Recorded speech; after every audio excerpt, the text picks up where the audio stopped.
जब आप संगति करते हैं, मैं आपको बताऊं, बाइबल पढ़ना तो ये बहुत ही अद्भुत अनुभव हो जाता है, यहाँ पर बाद में सच में आप उससे प्रसन्न होने लग जाएंगे एक बार उसमें आने पर, क्योंकि आप इस व्यक्ति से प्रेम करती हैं, आप उसके वचन से प्रेम करते हैं, उसके वचन आपको प्रोत्साहित करती हैं। उसका प्रेम आपके डर को दूर करता है, आपकी चिंताओं को दूर कर देता है।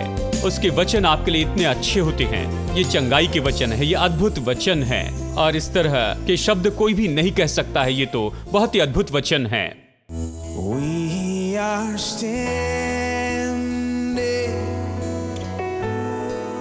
on holy ground, and I know that there are angels all around.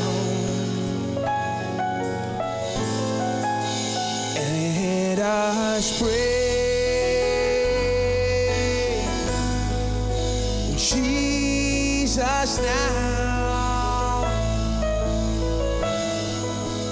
we are standing in His presence on holy ground. We are standing on holy ground. And I know that there are angels all around. Let us pray. Jesus now, we are standing in His presence on holy ground.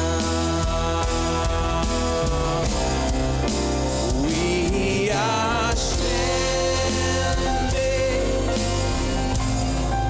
on holy ground, and I know that there are angels all around. Let us pray. Jesus now, we are standing in His presence on holy ground. Let us praise Jesus. Let us pray. Jesus now,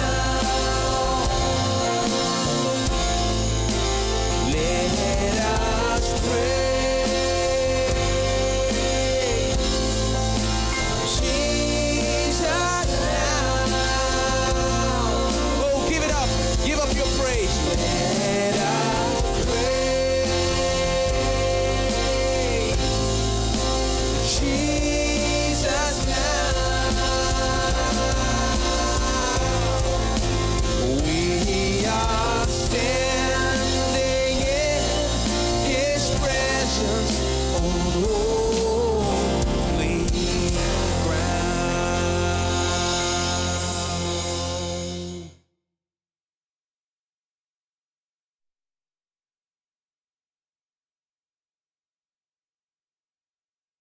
वो भक्तिहीन लोगों की युक्तियों पर नहीं चलता है, न पापियों के मार्ग में खड़ा होता है, न ठट्टा करने वालों की मंडली में वो बैठता है। यानी पापियों के मार्ग में खड़े रहना, ये तो उनके विचारों को लेना, उनके विचारों को लेकर अपने विचार बनाना और इसे अपने अंदर में हमेशा के लिए रखते जाना, अपने मन में, अपने दिल में। इसे मत कीजिए। जैसे मैंने कहा, आप इस संसार में रहते हैं, आप सावधानी से रहें। जानते हैं, आप सावधान रहे कि इसे कैसे करते हैं। ये लोग हमेशा साथ में रहते हैं, हमेशा कुछ कहते रहते हैं, कुछ न कुछ हमेशा बताते रहते हैं, हमेशा आपको ये बताते हैं कि ये ठीक है, सभी इसे कर रहे हैं और ये ठीक है और ये सब। यही उनकी मनोदशा है, यही उनका रवैया है, लेकिन आप उनकी जगह को न ले क्योंकि आप जानते हैं कि ये बात सही नहीं है। आप हिम्मत रख के वो जगह ले जिसके बारे में आपको बाइबल बताती है कि आपको ये जगह लेनी चाहिए। बाइबल हमारी मार्गदर्शिका है, हम ऐसे ही जीते हैं। अगर आप खुशी से आशीषित व्यक्ति जैसे जीना चाहते हैं तो केवल यही तरीका है। और फिर कहता है कि वो ठट्टा करने वालों की मंडली में नहीं बैठता। अब ठट्टा करने वाले, इसके बारे में हम कई बार सोचते हैं कि ये तो बस दूसरों का मजाक उड़ाने वाले लोग होते हैं। दूसरों का मजाक उड़ाना गलत है, ऐसा मत कीजिए, लेकिन बाइबल यहां पर उसके बारे में नहीं कह रही है। ठट्टा करने वाले तो वो हैं जिसके बारे में बाइबल कहती है कि वह ऐसे लोग हैं जो बुरी बातें करते हैं परमेश्वर के और उसके वचन के विरुद्ध में। यह बहुत ही गंभीर बात है ना?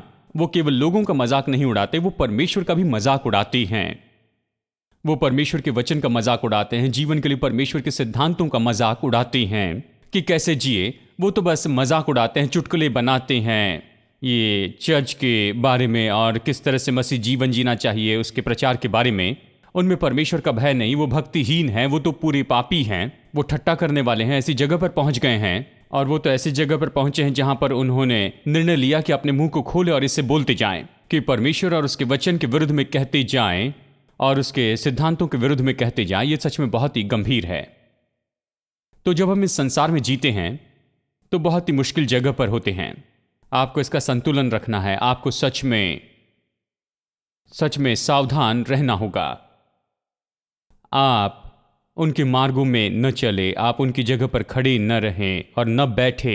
ये सब मानसिक रूप में कह रहा है। देखिए यहां पर बहुत सी बातें, देखिए इसे लेकर आप ये न कहें ओ मैं उस व्यक्ति के बाजू में नहीं बैठूंगा, क्योंकि जानते हैं वो तो दुष्ट व्यक्ति हैं, भक्तिहीन व्यक्ति हैं। खैर अगर वो आपके ऑफिस में आपको बिल्कुल उनके बाजू में बैठाए तो क्या वो बिल्कुल आपकी बगल में ही बैठेंगे? जानते हैं कुछ विश्वासी कहते हैं मैं इस व्यक्ति के बाजू में बैठना भी नहीं चाहता हूं।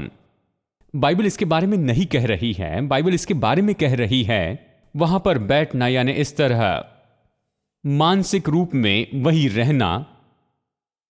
पिछले हफ्ते मैंने बताया परमेश्वर ने अब्राहम से कहा जहां तक तुम देख सकते हो मैं तुम्हें दूंगा। आंखों से केवल कुछ दूरी तक दिख सकता है। परमेश्वर उसे केवल उतना ही नहीं देना चाहता था जहां तक कि उसकी शारीरिक आंखें देख सकती थी, वो मानसिक आंखों के बारे में कहता है।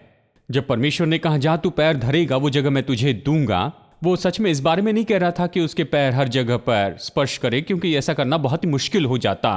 और ये तो कई मीलों की बात है। परमेश्वर उसे पूरा संसार देना चाहता था। और यहां तक कि कनान देश देखिए, ये तो बहुत बड़ी जमीन है चलने के लिए। वो चाहता था कि वो देखे कि ये उसका है। यदि तुम इसे देखो, मानसिक रूप में अपने पैरों को वहां पर रखो, तो ये तुम्हारा है। परमेश्वर यही तो कह रहा है, और वो कह रहा है मानसिक क्रिया के बारे में। देखिए कई बार आपको बाइबल पढ़कर उससे सही दृष्टिकोण से समझना होगा। यानी ये कह रहा है मानसिक स्वीकार करना, संसार के फिलॉसफी और संसार की सोच और संसार की ये विचारधाराएं, ये तो असंभव है कि उनके साथ में न बैठे। ये पूरी तरह से असंभव है कि उनके साथ में खड़े न रहें या उनके साथ में न चले। ये तो असंभव है। कई बार उनके साथ टीम के रूप में काम करना पड़ता है। इसका सच में उपयोग करना असंभव होता है, लेकिन ये संभव है, पूरी तरह संभव है कि हमारे मन में हम उनसे इतने दूर चले जाएं जबकि शारीरिक रूप में उनके बिल्कुल बगल में हैं। आमेन। कितने लोग मेरी बात को समझ रहे हैं? ठीक है, चलिए अगला वचन। परंतु वो यहोवा की व्यवस्था पर दिन रात ध्यान करते रहता है। अब ये प्रसन्न रहता, ये शब्द मुझे बहुत ही पसंद है। कुछ अनुवादों में इस तरह से आया है कि उसके वचन की ओर आकर्षित होता है। मतलब वो ऐसा है जो वचन के लिए आकर्षण रखता है या वचन के लिए आकर्षित होता है। वो अच्छा है, लेकिन ये और मजबूत है। प्रसन्न रहता, ठीक है। प्रसन्न रहता मतलब वो इसमें बहुत आनंदित होता है। वचन उसके लिए आनंद लेकर आता है। वो वचन के साथ में रहने से खुश होता है। वचन की अपनी इच्छा में आप कैसे बढ़ सकती हैं? ये बिल्कुल वैसे जैसे आपने उद्धार पाया उस समय इस किताब से परिचित नहीं थे और फिर विश्वासी के रूप में आपने ये किताब खरीदी और आप इसके बारे में कुछ भी नहीं समझ पाते हैं। आप कुछ भी नहीं समझ पाते हैं और आप भी नहीं जानते कि अलग अलग किताबों को आप कहाँ पर पा सकते हैं। देखिए बहुत से विश्वासी लोग भी इस बात के बारे में नहीं जान पाते हैं। तो इसके लिए बुरा मत मानिए अगर आप नए व्यक्ति हैं, अगर आपको नहीं मिल रहा है मीका या फिर ऐसी कोई दूसरी किताब। उसे वहां पर आप ढूंढिए। अगर आप नहीं जानते, बगल वाले से पूछिए, वो आपके लिए ढूंढेगा। इसमें कुछ गलत नहीं है, लेकिन बात यह है कि आपको इस किताब से प्यार करना सीखना है। इस किताब से प्यार करना कैसे सीखेंगे जानते हैं? जैसे आपने अपनी पत्नी के लिए प्रेम बढ़ाया, जिसे शादी करके घर में लेकर आया। आपने उन्हें पहले कभी नहीं देखा था, पहले कभी नहीं जाना था, अब घर में लाए हैं। अब आपको उससे प्रेम करना है, अपने आकर्षण को दिखाना है, आपको उसके लिए देते जाना है, जानते हैं, उसे देते चले जाना है, इसीलिए कि आप सच में अपने प्रेम को उसके लिए बढ़ाते चले जाए, उससे बातें करें, उसके साथ समय बिताए। उसी तरह से ये वचन के साथ होना चाहिए। वचन तो ये केवल सफेद पन्नों पर काले अक्षर नहीं हैं, वचन तो स्वयं प्रभु यीशु मसीह है। जब आप वचन के पास में जाते हैं, वचन को पढ़ते हैं, वचन के साथ संगति करते हैं, तो यीशु के साथ संगति करते हैं। ये एक व्यक्ति है यहां इस जगह पर, वो आपसे बातें करता है। ये उसके वचन है जो आपके पास में आते हैं। ये तो उसका आपके लिए प्रेम पत्र है, ये आपके लिए उसके प्रेम के शब्द हैं। वो आपसे अपनी प्रतिज्ञाएं कहता है, वो आपसे बातें करता है। और बाइबल में यही तो सबसे अद्भुत बात है। बहुत से लोग इसे नहीं समझते। तो आप उस व्यक्ति के साथ में जुड़ जाते हैं, और केवल कुछ शब्दों के द्वारा नहीं, कुछ अक्षरों के द्वारा ही नहीं, लेकिन उस व्यक्ति के साथ जो कि वचन है। वही तो वचन है। आदि में वचन था, वचन परमेश्वर के साथ था, और वचन ही परमेश्वर था। आप उस व्यक्ति के साथ में जुड़ जाते हैं, आप यीशु के साथ में संगति करते हैं, जैसे आप जाते हैं वचन में। मैं बताऊं, अगर आप इसके साथ संगति करेंगे तो इसे पसंद करेंगे। अगर आप वचन के द्वारा उसके साथ में कुछ समय बिताते हैं, यूहन्ना अध्याय 14 में वो कहता है, यदि कोई मनुष्य मेरी बातों की आज्ञा माने तो मैं और मेरा पिता आएंगे और हम उसके साथ में निवास करेंगे। यानी यहां पर देखिए, पिता परमेश्वर है और यहां पर यीशु मसीह आपके साथ में संगति करते हैं। वो एक व्यक्ति हैं।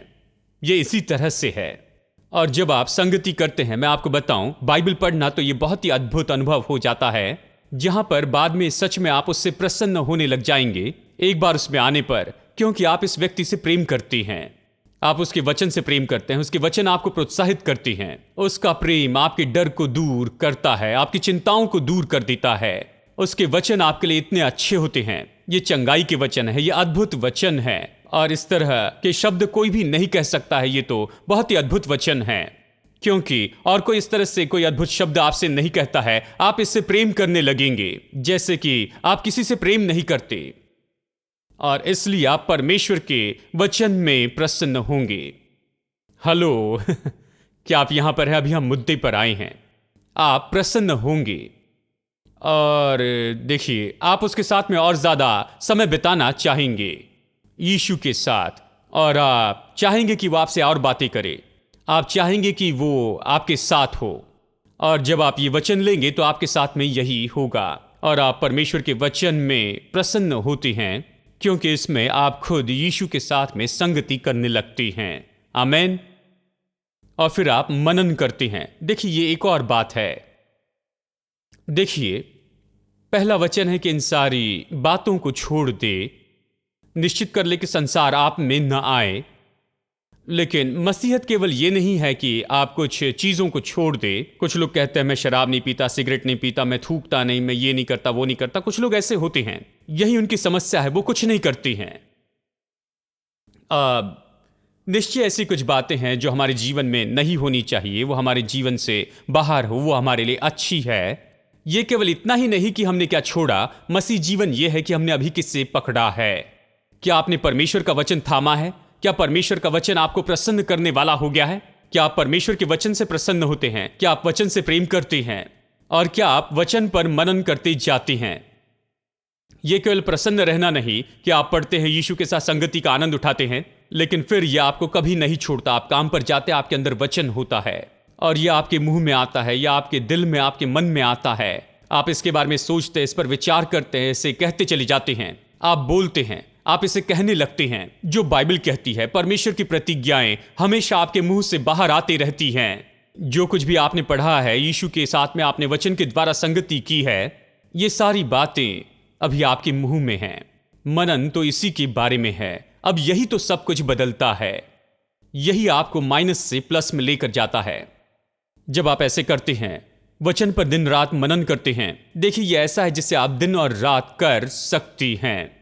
आप सुबह जब जागते हैं और जिस समय आप रात को सोने जाते हैं, और जानते हैं किसी भी समय जब आप ड्राइविंग कर रही हो या फिर आप चल रही हैं, आप किसी भी जगह पर हो सकते हैं, बहुत से लोग वहां पर हो, लेकिन फिर भी आप अपने आप से वहां पर वचन से कह सकती हैं। दिन रात परमेश्वर के वचन पर मनन करते चले जाए और जल्दी आप और वचन एक हो जाएंगे। मनन की जो क्रिया है यहां पर वचन को लेकर आती है, और वचन आपके लिए कोई दूसरा व्यक्ति नहीं होता है। वचन आपके लिए अपरिचित नहीं होता है। वचन और आप तो एक हो चुके हैं। आप वचन पर विश्वास करते हैं, उसे पकड़े रहती हैं, और फिर उसका परिणाम यह होगा। परिणाम क्या है? पहला परिणाम यह है आशीष। धन्य वो व्यक्ति, यह इसी तरह से शुरू होता है। धन्य वो पुरुष, यानी यह आशीषित होने की ओर लेकर जाता है। हां, और सामान्य रूप में आशीषित सभी बातों के बारे में, लेकिन उसके बाद में खास करके पेड़ के जैसे हो जाते हैं जो बहती नदियों के किनारे लगाया गया हो, इस तरह से ये कहता है। अब वो पेड़ कैसा है जिसे बहती नदी के किनारे लगाया गया है? देखिए, कुछ लोग ऐसे होते हैं जो मानो सूखे जमीन में बोए गए हो। कोई प्रोत्साहन का प्रयोजन नहीं होता है, उनके लिए कोई भी मीठे शब्दों का प्रयोजन नहीं होता है, उनके लिए कोई प्रयोजन नहीं होता कि उनकी कोई उन्नति हो पाए उनके जीवन में। वो प्रभु के वचन के बिना हैं। वो सूखी भूमि में रहते हैं, एक पेड़ के जैसे हैं, लेकिन जल्दी आप पाएंगे कि पत्ते मुरझा रहे हैं, पत्तों का रंग चला गया है, उसकी चमक चली गई है और सब कुछ मुरझा रहा है। आप देखेंगे उसमें जीवन नहीं है। आप देखेंगे वहां पर कोई खुशी नहीं है। आप देखेंगे वहां पर कोई परिपूर्णता नहीं है। आप देखेंगे किसी चीज की कमी है। ये पेड़ तंदुरुस्त नहीं है।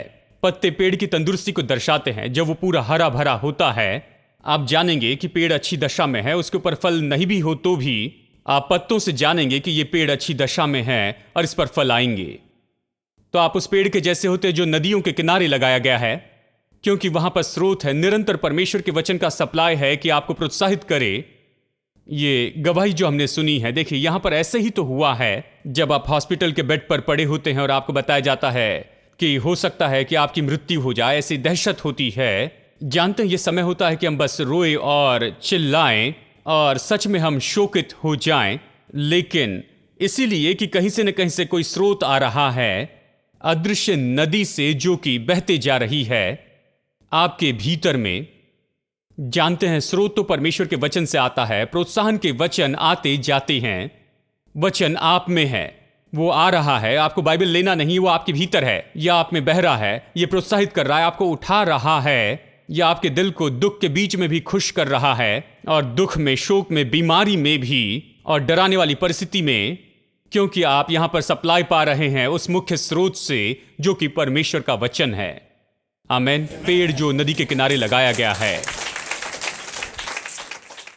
यही तो जीवन में सबसे महत्वपूर्ण बात है कि इस स्रोत को पाएं।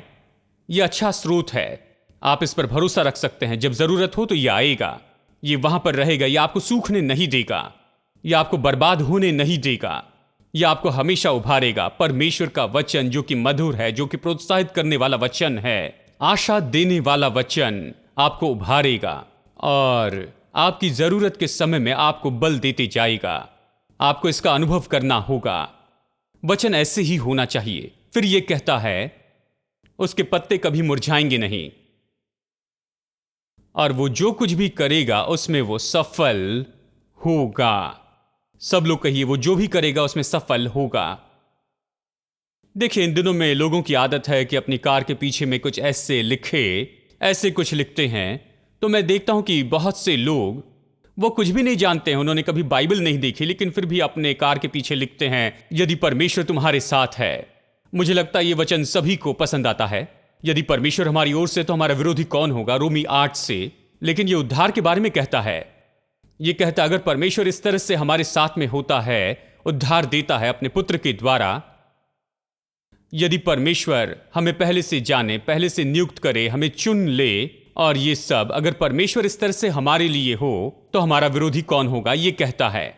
लेकिन ये लोग जो उद्धार नहीं जानते अपनी कार के पीछे इसे लिख देते हैं, परमेश्वर अगर हमारे साथ है तो हमारा विरोधी कौन होगा। मैं रोक कर पूछना चाहता हूं, पक्का परमेश्वर आपके लिए है? जानते हैं, ये इसके बारे में कह रहा है कि परमेश्वर जो कि हमारे लिए है उस उद्धार के मामले में कि हमें उद्धार दे और ये सब। और जानते हैं, इस तरह से इन दिनों में मैंने इन वचनों को भी देखा है, वो जो भी करेगा वो संपन्न होगा। अब ये नहीं कहता कि कोई भी कुछ भी करे वो संपन्न होगा, क्योंकि कुछ विश्वासी कहते हैं मैं जो भी कर रहा हूं वो संपन्न क्यों नहीं होता। आप प्रचार करते हैं वो जो भी करेगा सफल होगा। मैं ये नहीं कहता कि कोई भी कुछ भी करे वो संपन्न होगा। मैं कह रहा हूं कि वो जो कुछ भी करेगा, यानी ये व्यक्ति कौन है। वचन 1 और 2 का मनुष्य जो कुछ भी करता है, हेलो, वो व्यक्ति जो इस संसार में सावधानी से चलना जानता है, वो भक्तिहीन लोगों की सलाह को नहीं मानता है, न पापियों के मार्ग में खड़ा होता, न ठट्टा करने वालों की मंडली में बैठता। इस कान से सुनते हैं, दूसरे कान से निकाल देते हैं, जाने देते हैं, और बस अलग तरह के व्यक्ति होते हैं। लेकिन जो मनुष्य परमेश्वर के वचन से प्रसन्न रहता और उसी पर दिन रात वो मनन करते रहता है, वो व्यक्ति यानी वो जो कुछ भी करेगा वो सफल होगा ही। ये उस तरह के व्यक्ति के बारे में कहता है। इस तरह का व्यक्ति होना हमारे लिए बहुत महत्वपूर्ण है। और फिर दावा करे कि हम जो कुछ भी करेंगे वो सफल होगा। हमें वचन से प्रसन्न होना है और हमें मनन को अपनी प्राथमिकता बनाए रखना है, और फिर हम जो भी करेंगे वो जरूर सफल होगा। चाहे ये आपके आत्मिक जीवन के बारे में हो, आपका आत्मिक जीवन सफल होगा केवल तब जब आप परमेश्वर के वचन पर मनन करेंगे। देखिए, मनन बहुत ही अद्भुत है। देखिए, शैतान ने हमारे मन को पकड़ के रखा है और हमारे मन से वो हमें सीमित करता है। सभी के अंदर यह होता है। हमारे बारे में कहता हूं, हेलो, देखिए, सभी के अंदर ये इस तरह से होता है। मैंने कुत्ते के बारे में बताया जिससे 10 फीट लंबी रस्सी से पोल से बांधा गया था, यानी सभी कोई रस्सी पर है, इस तरह से बंधा हुआ है। शायद 10 फीट नहीं, कई बार हो सकता है केवल 5 फीट हो, केवल उसने इतना ही दिया होगा। छोटी सोच वाले लोग, क्योंकि उन्होंने अपनी सोच को कभी नहीं बढ़ाया, वचन पर मनन नहीं किया, कभी वचन के अंदर वो गए भी नहीं। कई बार रस्सी थोड़ी बड़ी होती है, 50 फीट की रस्सी, लेकिन कुछ भी हो रस्सी तो पक्की होती ही है, सभी के गर्दन पर होती है। और हम प्रचार करते हैं कि रस्सी को खोल दे, और रस्सी को खोलने के बाद में वो आजाद है, वो जा सकते हैं, क्योंकि लोग वहीं पर घूमते रहते हैं खुलने के बाद भी, क्योंकि वो उसके आदी हो चुके हैं उस सीमा के। हम लोगों को बताने की कोशिश करते हैं कि अभी आप जा सकते हैं, आप जो चाहे वो कर सकते हैं, प्रभु जो कहता है वो आप जरूर कर सकते हैं। हम यही प्रचार करते हैं। देखिए, यानी जब तक ये रस्सी आपके गर्दन में लगी है, समस्या यह है कि आप दूर तक नहीं जा सकते हैं। हम बस चक्कर काट सकते हैं। हमने इसे बहुत अच्छे से किया है। हम सब अच्छे पेंटिकॉस्टल लोग थे, जानते हैं, और बहुत से लोग 10 फुट की रस्सी से बंधे थे। हमने चिल्लाया hallelujah hallelujah hallelujah hallelujah hallelujah amen, जानते हैं, लेकिन कहीं नहीं गए, बस ऐसे चक्कर काट रहे थे, बस चक्कर काट रहे थे, वही कह रहे थे और कहीं पर नहीं जा रहे थे। लेकिन हमारे हालेलुया बहुत बड़े थे। हम सच में से जोर से चिल्लाए, हम सच में इसके लिए कूदते रहें, हम सच में इसके लिए चिल्लाते रहें। और शैतान ने कहा तुम्हें जितना चिल्लाना है चिल्लाओ, जितना गाना है गाओ, बस 10 फीट के घेरे में ही रहना, जब तक कि तुम्हारा मन न बदल जाए, जब तक कि तुम मेरी रस्सी में बंधे हो, मैं जैसे सोचता हूं वैसे तुम सोचते हो, जब तक कि तुम बड़ा नहीं सोचते हो, जब तक कि तुम्हारा मन नया नहीं बनता है, तब तक ये ठीक ही है। यह शैतान का दृष्टिकोण है। देखिए, हेलो, क्या आप यहां पर हैं? प्रभु हमें आजाद करना चाहता है, हमें असीमित होना है। परमेश्वर जो भी कहता है कि हम कर सकते हैं वो हम कर सकते हैं। प्रभु जो कहता है कि हम हो सकते हैं। यीशु मसीह के कारण ही उद्धार हमारे लिए यही अर्थ रखता है, और यही तो यीशु मसीह है। यही आज उसका हमारे लिए अर्थ है। You are giving and forgiving, ever blessing, ever blessed, fountain of the joy of living, ocean depths of happiness.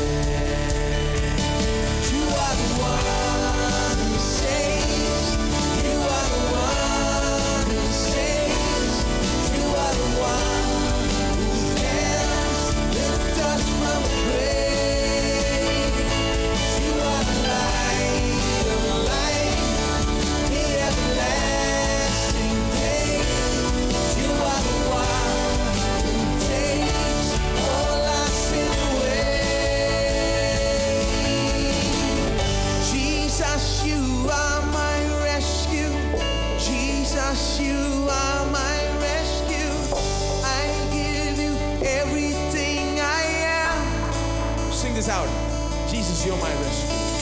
Jesus, you are my rescue. Jesus, you are my rescue. I give you everything I am. Jesus, you are my rescue. Jesus, you are my rescue. I give you, oh, give him everything.